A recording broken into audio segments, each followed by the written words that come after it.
Hello everyone and welcome back. We are now on chapter 8 of the project management class, and we are now going to learn about scheduling, resources, and costs. Looking at our project map, we are now in chapter 8, the schedule, resources, and costs, followed by reducing duration and leadership, which will be our next two chapters, and then teams and outsourcing.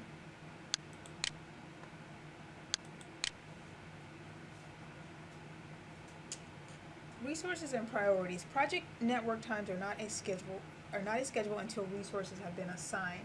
So the assumption is that resources will be available in the required number of hours or days when they're needed.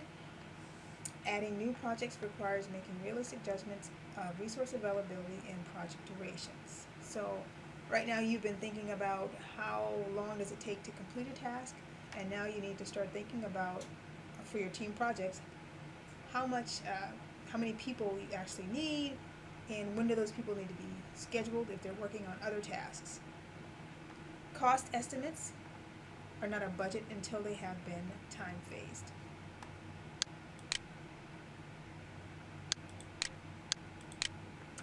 So this is an overview of the project planning process. It shows that you move from your scope, your WBS, to the network diagram. We're now on the resource and cost scheduling to end up with a master plan, and they're showing here that you should always consider risk and during each phase of the process.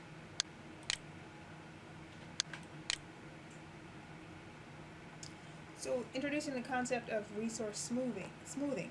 It involves attempting to even out varying demands on resources by using slack, delaying the non-critical activities. So when you think about your network diagrams that we worked on in class, the non-critical activities not on the critical path had some leeway to play with. That was known as slack. So using slack to manage resource utilization when resources are adequate over the life of the project. Resource constrained scheduling. The duration of a project may be increased by delaying the late start of some of its activities if resources are not adequate or available to meet peak demands. This slide describes types of project constraints. So we have technical or logic constraints, physical constraints, resource constraints, and this describes what types of resource constraints we might have: people, materials, and equipment. So this diagram further explains some types of constraints. So technical constraints, these have to be done in a certain order. When you're building a house, you have to pour the foundation, do the frame, do the roof, and obviously other activities, but these have to be done in a certain order. The same with IT projects.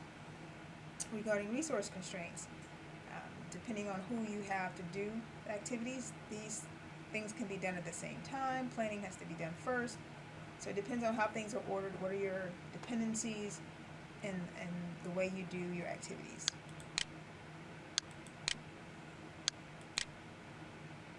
This slide describes the classification of a scheduling problem. So using a priority matrix will help determine if the project is time or resource constrained. A time constrained project is something that needs to be completed by a imposed or fixed date. Resource constraint is one in which the level of resources available cannot be exceeded. So you only have 2 developers. That's all you have to work with. Then you're constrained by what you can do with those, or have those developers do.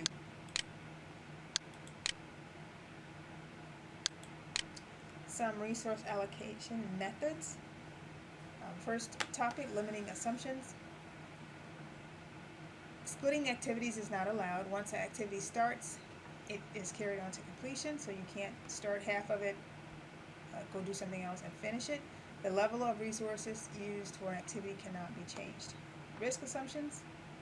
Activities with the most slack pose the least risk, so it has the more available time to be delayed. Reduction of flexibility does not increase risk, and the nature of an activity, easy or complex, does not increase risk. So these are just assumptions as we move through this chapter on doing resource allocations.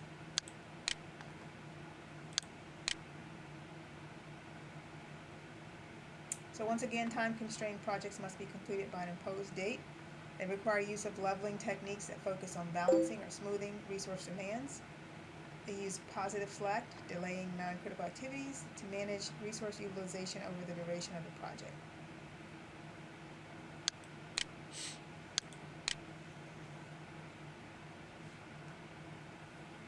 So advantages to resource demand leveling techniques for time-constrained projects are that resource demands are reduced, resources over the life of the project are reduced, and fluctuation in resource demand is minimized. The disadvantages are the loss of flexibility and increases in criticality of all activities.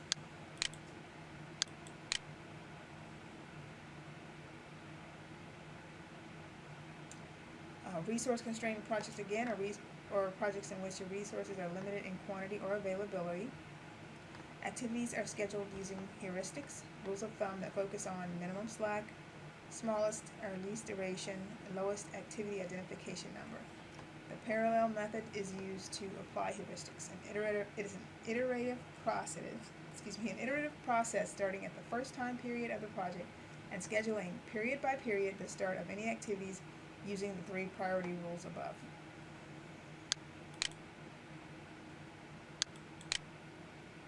So this section is a computer demonstration of an electronic medical reference project. It's used by a device that's to be used by emergency medical technicians and paramedics. The problem here is that there are only 8 design engineers who can be assigned to the project due to a shortage of design engineers and commitments to other projects. So this is the network view from Microsoft Project of the schedule before the resources are leveled. So looking at the blue, you can see where resources are, I was off the diagram there. The resources are over allocated in the blue area, 500%, 400%, etc. So they've been assigned more work than they can actually complete in the time that is allotted. This one shows the tasks and the Gantt chart. So if we go back a second and we look for one of the areas where there's an over-allocation, architectural design for design engineers.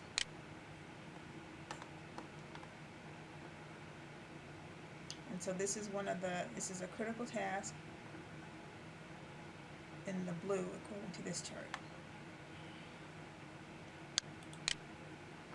Okay, so this is the time-constrained resource usage view for the week in question here. So the design engineers, for their architectural decisions, they have 200 hours, internal specs 480 hours, etc. And I do believe we said we had 5, so you would divide each day all the work that the design engineers need to do and divide it by the number of design engineers to figure out how many hours each design engineer can actually work. So this is a resource loading chart. Basically this is the allocated line.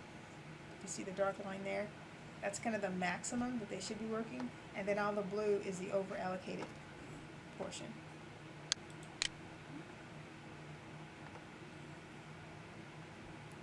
This says the network view schedule after the resources are allocated, or leveled.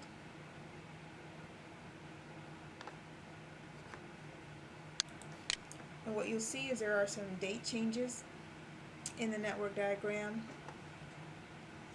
and duration changes.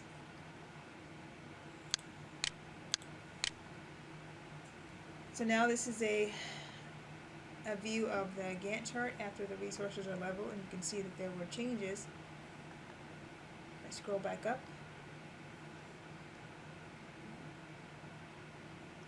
You see where there's lots of overlapping activities in the new Gantt chart. You can see the work's been spread out more, so there's less overlap.